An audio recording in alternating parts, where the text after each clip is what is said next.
कहानी की शुरुआत में हमें एक घर को दिखाया जाता है जो बिल्कुल सुनसान जगह पर मौजूद है। वहीं हम एक लड़के को देखते हैं जिसका नाम बैन है। वो वहाँ अपनी गर्लफ्रेंड के साथ रहता है। बैन एक टूरिस्ट गाइड है। दरअसल पास में एक टाउन होता है और ज्यादातर टूरिस्ट वहाँ घूमने के लिए आते हैं और बैन ही उन्हें घुमाता है। बैन उस इलाके के कोने कोने को जानता है। वहीं बैन की गर्लफ्रेंड पढ़ाई करने के लिए शहर जाना चाहती है और वो बैन से अपने साथ चलने के लिए कहती है, लेकिन बैन उसके साथ चलने से मना कर देता है। बैन कहता है कि मुझे इधर अच्छा लगता है, अगर तुम जाना चाहती हो तो तुम जा सकती हो। बैन उसको एक गन भी देता है। वो कहता है कि ये तुम्हारी सेफ्टी के लिए है और इस गन को हमेशा अपने पास रखना। और अब बैन की गर्लफ्रेंड शहर चली जाती है। उसके जाने के बाद बैन को उसकी बहुत याद आती है और फिर पास ही के टाउन से एक आदमी जिसका नाम शेरिफ है वो बैन को अपने पास बुलाता है। और जब बैन वहां पहुंचता है तो शेरिफ एक आदमी से मिलवाता है। उस आदमी का नाम मैडिक है और वो बिगोन शिप का शिकार करना चाहता है और इसीलिए उसे एक टूरिस्ट गाइड की जरूरत है जो उसे एक ऐसी जगह पर ले जा सके जहां उसे शिकार करने के लिए बिगोन शिप मिल सके। बैन उस इलाके के कोने कोने को जानता है, इसीलिए शेरिफ बैन को बुलाता है मैडिक के टूरिस्ट गाइड के तौर पर। और अब बैन मैडिक को एक ऐसी जगह पर ले आता है जहाँ बिगोन शिप मिलने के बहुत ज्यादा चांस हैं। वहाँ शिकार लीगल होता है, लेकिन लाइसेंस वाली गन होगी तभी शिकार कर सकती हैं, वरना शिकार गैर कानूनी माना जाएगा। और अब वहाँ रात हो जाती है। वो दोनों एक जगह पर अपना कैंप लगा लेती हैं और बातें करने लगती हैं। बैन उसे अपनी लाइफ के बारे में बताता है। वो कहता है, एक बार मेरे मॉम डैड इस इलाके में कार खराब होने की वजह से फंस गए थे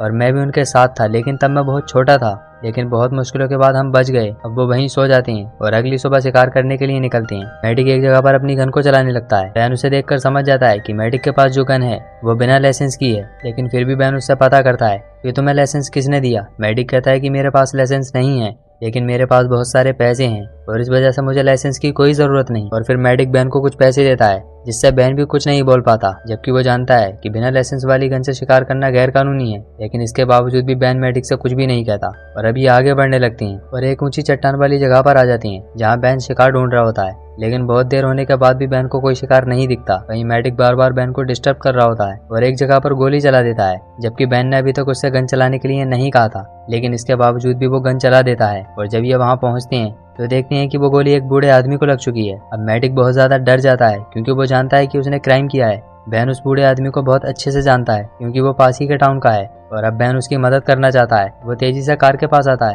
वहीं मैडिक अपने फ्रेंड को कॉल करता है। वो उसे सब बता देता है। मैडिक कहता है कि मुझे बचने के लिए क्या करना चाहिए। उसका फ्रेंड उससे कहता है कि तुम उस बूढ़े आदमी की एक गोली और मार दो, लेकिन वो गोली तुम बैन की गन से मारना। और अब मैडिक उस बूढ़े आदमी के बैन की गन से गोली मार देता है। वहीं बैन जब गोली की आवाज़ सुनता है तो वो तेजी से मैडिक की तरफ बढ़ता है और जब वो वहाँ पहुँचता है तो वो समझ जाता है कि मैडिक ने ऐसा अपनी जान बचाने के लिए किया है। फिर वो मैडिक से कहता है कि तुमने ऐसा क्यों किया। मैडिक कहता है कि अगर तुमने पुलिस को इन्फॉर्म करने की कोशिश की तो मेरे साथ साथ तुम भी फंसोगे। मैडिक कहता है कि भलाई इसी में है कि इधर जो कुछ भी हुआ उसके बारे में तुम किसी को ना बताओ। वो बैन से ये भी कहता है कि अगर तुम इस बारे में किसी को नहीं बताओगे तो मैं तुम्हें हर साल $1000 दूंगा। अब बैन उसकी बात मान जाता है और वो उस बूढ़े आदमी को दफना देती हैं। वहीं हम देखते हैं मैडिक पानी को वेस्ट कर रहा होता है, जबकि उनके पास पानी की बहुत ज्यादा कमी है।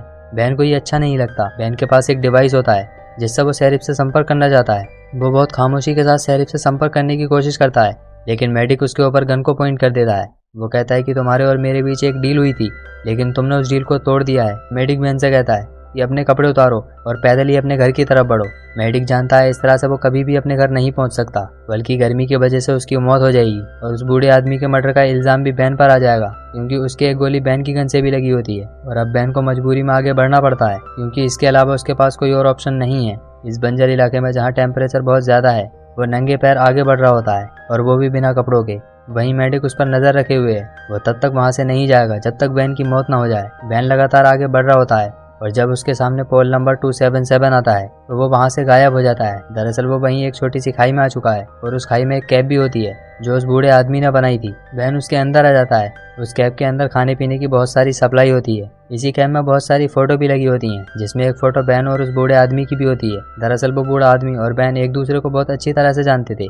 अब बैन को लगता है कि उस कैप के अंदर कोई आ रहा है और ये मैडिक ही होता है। मैडिक को पता है कि बैन इधर ही छुपा है, इसीलिए वो उस कैप में बॉम्ब लगा देता है और वहां से भाग जाता है और फिर बॉम्ब ब्लास्ट हो जाता है। लेकिन बैन की किस्मत अच्छी होती है कि वो ब्लास्ट होने से पहले ही दूसरे रास्ते से निकल जाता है। वो उस कैप से एक मैप को अपने पास रख लेता है, लेकिन वहीं मैडिक आ जाता है। वो बैन से कहता है कि अगर तुम घर जाना चाहते हो तो जा सकते हो, लेकिन अगर तुमने छुपने की कोशिश की तो मैं तुम्हें गोली मार दूंगा। बैन जानता है कि मैडिक के पास जो गन है वो बहुत ज्यादा एडवांस है और वो दूर से भी उसे मार सकता है, इसीलिए वो खामोशी के साथ आगे बढ़ने लगता है। बैन के पास जो मैप है उसके अकॉर्डिंग सबसे नजदीकी टाउन 45 मील दूर है और अब बैन आगे बढ़ने लगता है। कुछ दूर जाने के बाद वो ऐसी जगह पर पहुंच जाता है जहाँ पर एक सोफा रखा है और ये बैन और उस बूढ़े आदमी ने ही रखा होता है। बैन उस सोफे का फोम निकालकर अपने पैरों पर बांधने लगता है क्योंकि उसके पैर बहुत ज्यादा जख्मी हो चुके हैं। बैन ऐसी जगह पर होता है जहाँ से मेडिक उसे दूर से नहीं देख सकता और इस बात का फायदा उठाकर वो आगे बढ़ता है। जब वो मैप को खोलता है तो उसमें लिखा होता है कि ये एक खजाने का मैप है और बैन उस मैप के जरिए वहां तक पहुंच जाता है। और जब वो वहां गड्ढा खोदता है तो उसे वहां एक पेटी मिलती है जिसमें एक स्लिंग शॉट और एक और मैप होता है। वो दूसरे मैप को देखकर वहां जाता है तो उसे वहां पानी की एक बोतल मिलती है और उस जगह पर पानी से बड़ा कोई खजाना नहीं है। और ये बात बैन शायद पहले से जानता था। बैन की बॉडी पूरी तरह से डिहाइड्रेट हो चुकी है। वो पानी पीने लगता है लेकिन वही मेडिक आ जाता है। वो उस बोतल पर गोली चला देता है जिससे सारा का सारा पानी बर्बाद हो जाता है और अब बैन एक बार फिर आगे बढ़ने लगता है। उसे बहुत ज्यादा प्यास लग रही है और वो पूरी तरह से डिहाइड्रेट हो चुका है। वही मेडिक ड्रिंक बनाकर पी रहा होता है और अब कुछ दूर चलने के बाद बैन वहीं गिर जाता है। और जब मेडिक ये देखता है तो वो बैन के पास आता है और बैन के आसपास गोलियां चलाने लगता है। दरअसल वो जानना चाहता है कि बैन असल में मरा भी है या नहीं। मेडिक की गोली चलाने के बाद भी बैन का शरीर बिल्कुल भी मूवमेंट नहीं करता और अब मेडिक को लगता है कि बैन मर चुका है और वो वहां से चला जाता है। वहीं बैन मेडिक के जाने के बाद उठ जाता है और उस पहाड़ की तरफ जाने लगता है जहां वो अपनी गर्लफ्रेंड के साथ टाइम स्पेंड करता था। और बैन को पता है कि वहां पानी मौजूद है और इसीलिए बैन वहां जा रहा है। और जब वो उस चट्टान के ऊपर चढ़ रहा होता है तभी मेडिक की नज़र उस पर पड़ जाती है। मेडिक को ये देखकर बहुत ज़्यादा गुस्सा आता है। वहीं बैन जब देखता है कि उस जगह पर बिल्कुल भी पानी नहीं है और ये देखकर वो बहुत ज़्यादा टूट जाता है। वहीं बाहर से मेडिक बैन को आवाज़ लगाता है। वो बैन से कहता है कि बाहर आ जाओ और खुद को सरेंडर कर दो, तुम्हें मुझसे कोई नहीं बचा सकता। लेकिन बैन बाहर नहीं आता। वो रात होने का इंतजार करता है और अब वहाँ रात हो जाती है। मेडिक अपनी कार की लाइट्स उसी तरफ कर देता है जहाँ बैन छुपा है, जिससे जैसे ही बैन बाहर आएगा मेडिक उसको मार देगा।